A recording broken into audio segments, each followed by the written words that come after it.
boa tarde, bom dia, boa noite a todos. Na aula de hoje continuaremos a falar de Durkheim. Na aula anterior tínhamos falado de que Durkheim tenta mostrar de que a sociologia é uma ciência e que o objeto da sociologia é a sociedade. E para isso ele utiliza um conceito que é o conceito de fato social, que seria precisamente o fato social o objeto da sociologia. E ele considera o fato social como sendo uma coisa externa e objetiva ao indivíduo. E que essa coisa influencia e determina as formas de agir do indivíduo. Nós tínhamos falado isso na aula anterior e tínhamos falado também das obras principais de Durkheim. Existem outras obras de Durkheim que foram publicadas depois que Durkheim faleceu, ou seja, depois de 1917. Mas é interessante também falar de que sobre a obra de Durkheim existe uma imensa literatura de outros cientistas sociais que analisam a obra e as ideias e os conceitos de Durkheim.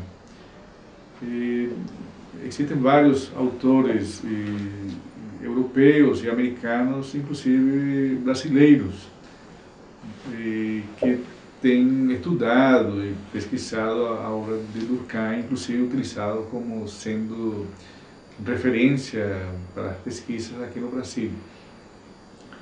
Um desses autores que eu gostaria de mencionar é Florestan Fernandes, que tem uma obra específica onde ele trata desses grandes pensadores como são Marx, Weber e Durkheim, mostrando que esses autores podem ser utilizados como referência para a pesquisa e para a análise das sociedades como a sociedade brasileira. Florestan Fernandes tem um livro que trata precisamente sobre essas três grandes correntes de pensamento na sociologia. Essa obra de Florestan Fernandes se chama Fundamentos Empíricos da Explicação Sociológica. Nessa obra ele faz análise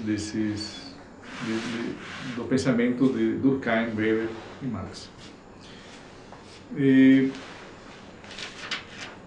Durkheim, ele, como nós tínhamos dito na aula anterior, ele utiliza alguns conceitos que são fundamentais para entender a sociedade contemporânea. Ele está preocupado por entender e explicar toda a crise e as contradições da sociedade moderna. E ele está preocupado principalmente por essa distância ou essa desfasagem entre o avanço econômico, o desenvolvimento econômico, o crescimento da indústria e a ausência de valores. Segundo ele, esse crescimento econômico não foi acompanhado pelo surgimento de um novo sistema de valores. Então ele está preocupado por essa situação que ele chama de anomia, essa ausência de regras e ausência de ideias, e de valores morais. Como já tínhamos falado também na aula anterior, Durkheim ele realiza uma pesquisa que é um modelo clássico de uma pesquisa na área da sociologia, que é a pesquisa sobre o suicídio.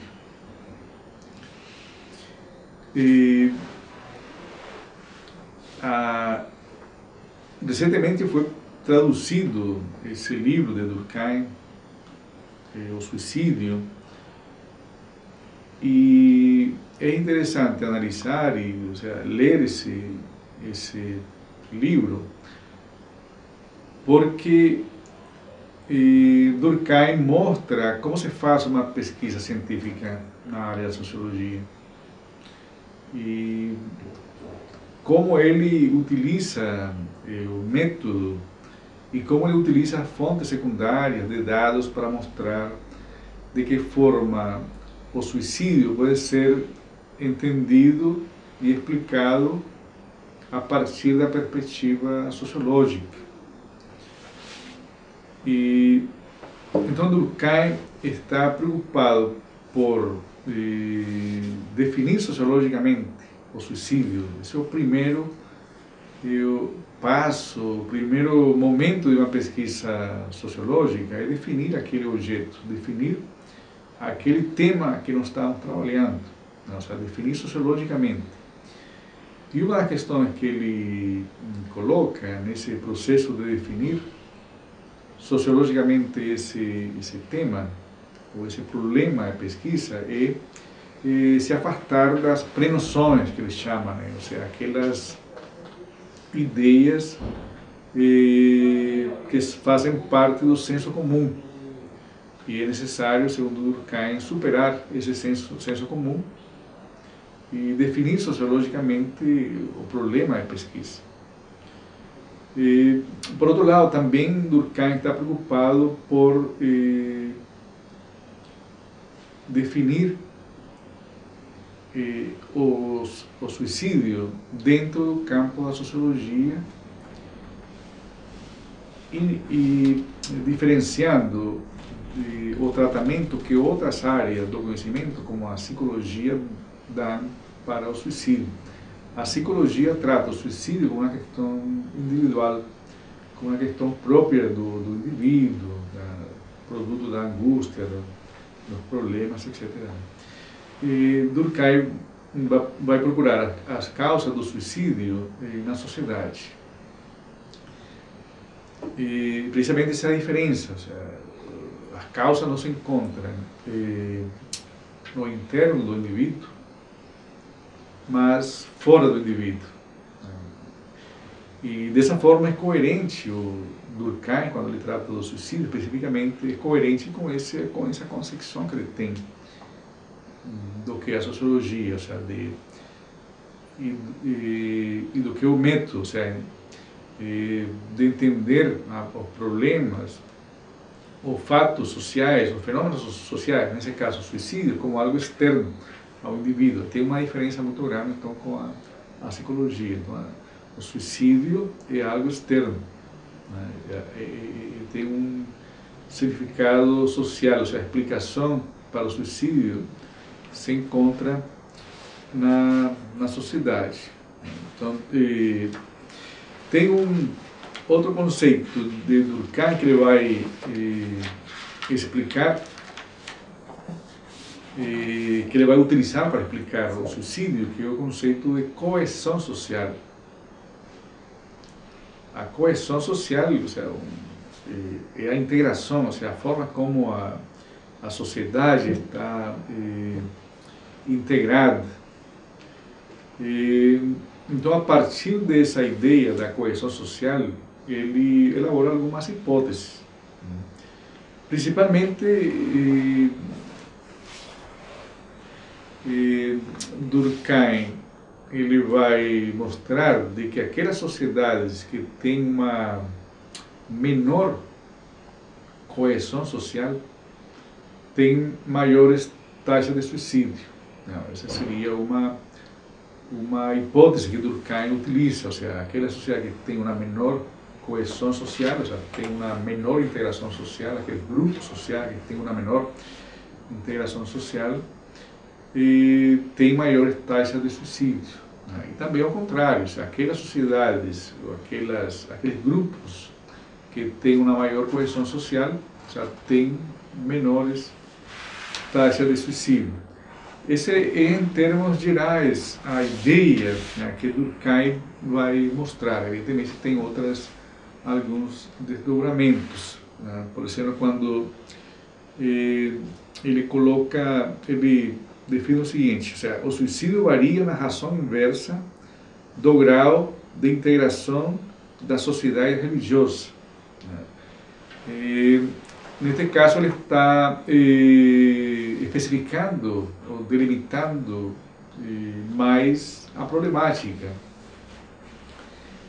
porque não está falando mais da coesão social, ou seja, da coesão da sociedade, em termos mais abstratos.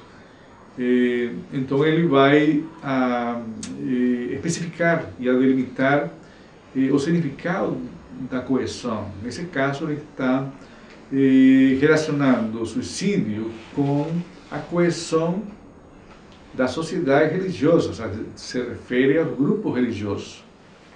Durkheim trata o suicídio como sendo um fenômeno, como um fato social, um fenômeno coletivo, e as causas são exteriores ao indivíduo. Durkheim estabelece essa relação, ou seja, aquelas sociedades que têm uma menor integração social, ou seja, aqueles grupos sociais que têm uma menor integração social, tem um aumento da taxa de suicídio. Então, estabelece essa relação, né? E, como eu falei antes, essa integração da sociedade, o Durkheim se refere à integração dos grupos sociais, à integração dos grupos religiosos, ou à integração dos grupos sociais, né? Inclusive da família, né? Então, quando existe um processo de desintegração social desses grupos, o indivíduo fica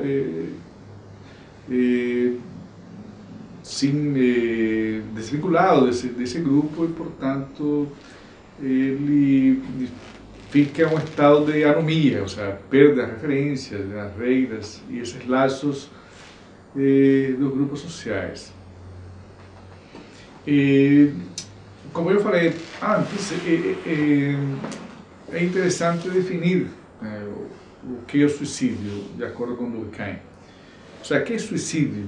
Para Durkheim, é todo caso de morte que resulte direta ou indiretamente de um ato praticado pela própria vítima, sabedora de que devia produzir esse resultado. Então ele está definindo o que é suicídio. O suicídio é aquele ato realizado pela pessoa, pela própria vítima, sabendo quais são os resultados desse ato. O indivíduo deve estar ou é consciente, né, de que esse ato levaria a acabar com a própria vida. Então, Durkheim define dessa forma o que é o suicídio. Durkheim divide ou classifica o suicídio em 3 tipos. Primeiro, o suicídio egoísta, o suicídio altruísta e o suicídio anômico. O suicídio egoísta se refere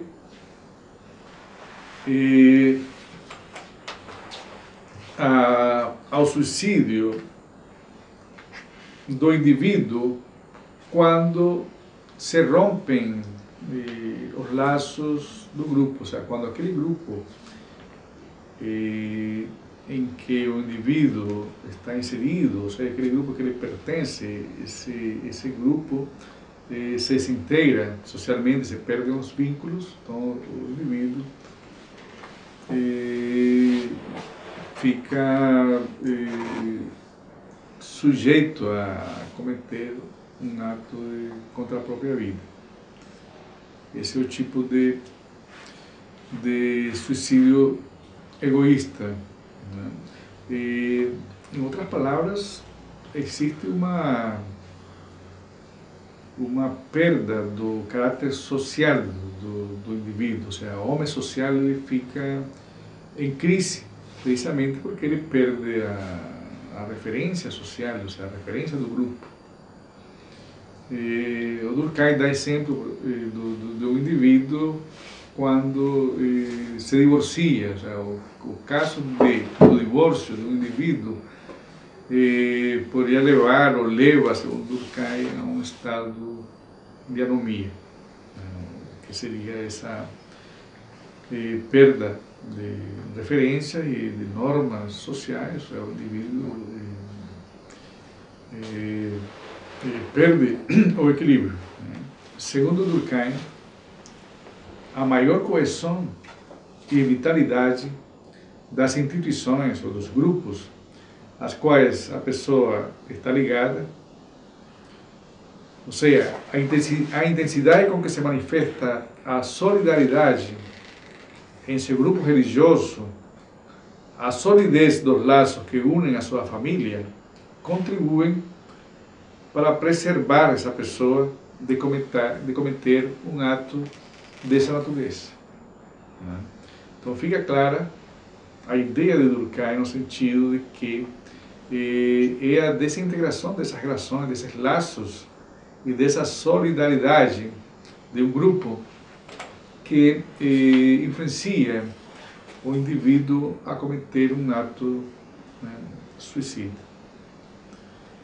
Continua dizendo Durkheim, os grupos religiosos minoritários que precisam lutar contra a hostilidade e intolerância de outros cultos acabam por exercer controle e disciplina mais severos e submetem a seus membros a uma maior moralidade, o que reduz a taxa de suicídio entre eles. Então fica muito clara essa ideia de que existe uma relação entre a integração social, ou a ausência dela, e a taxa de suicídio.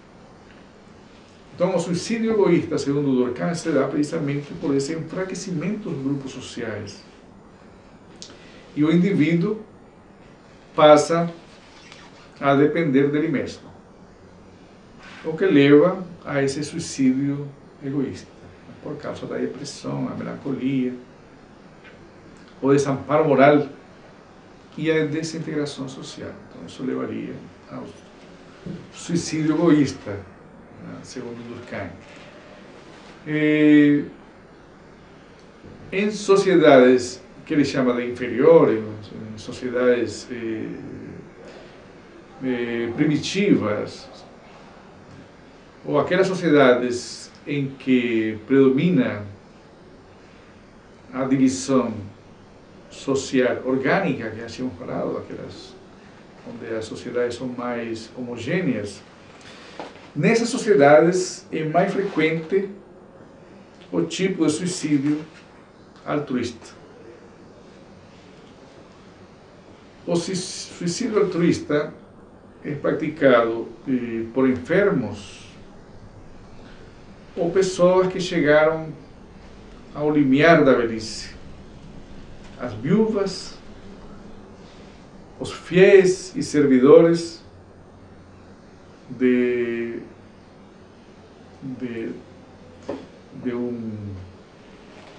um chefe, né? Ou seja, a partir do falecimento de algum chefe, digamos, fiéis servidores podem ser levados a cometer um suicídio. Da mesma forma, um suicídio altruísta é resultado, por exemplo, de atos heróicos nas guerras ou em convulsões sociais.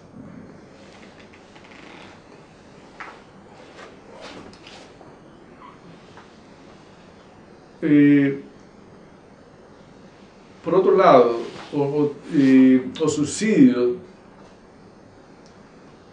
é um dever que, se não for cumprido, ela provoca desonra ou perda de estima pública, ou também objeto de castigos religiosos. Isso é o que o Durkheim chama de suicídio altruísta, né? E, bom, ele está falando de que é mais comum nas sociedades primitivas, mas também o suicídio altruísta acontece na sociedade moderna, né? E ele dá exemplo dos mártires religiosos, e também, e principalmente, o Durkheim fala dos militares, né? Os militares, nas guerras também têm a tendência de cometer esse tipo de suicídio. O Durkheim ele se refere de que nesse caso do suicídio altruísta na sociedade moderna seria uma sobrevivência dessa moral primitiva, dessa moral das sociedades primitivas. Outro tipo de suicídio é o suicídio anômico, que é propriamente que é mais característico das sociedades modernas e que se dá principalmente a partir da ruptura dessas regras sociais, né, ou da ausência dessas normas, que se dá principalmente a partir das grandes crises econômicas. Então, as grandes crises econômicas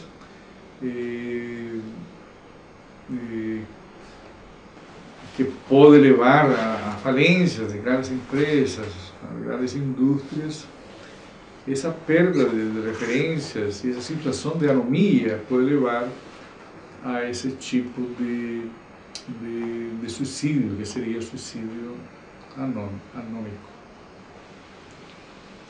E por isso que o Durkheim ele está preocupado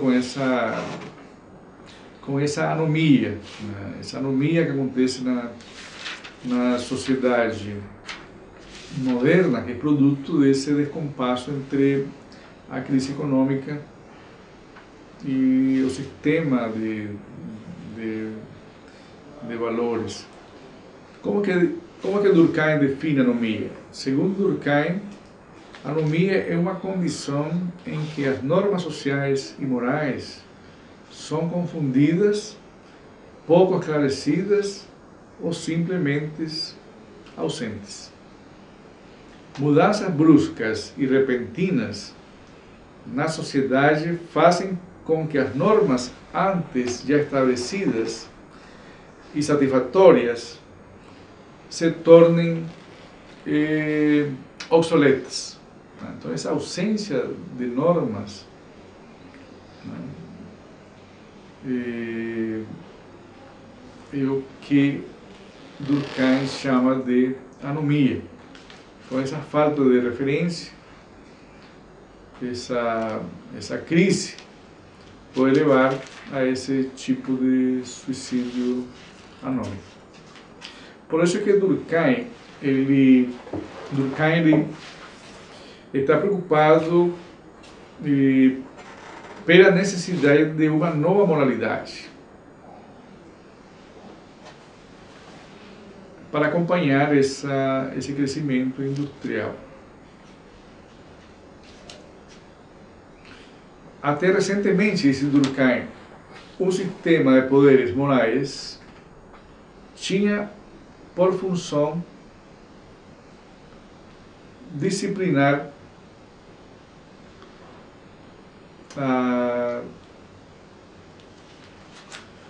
as atividades econômicas e sociais.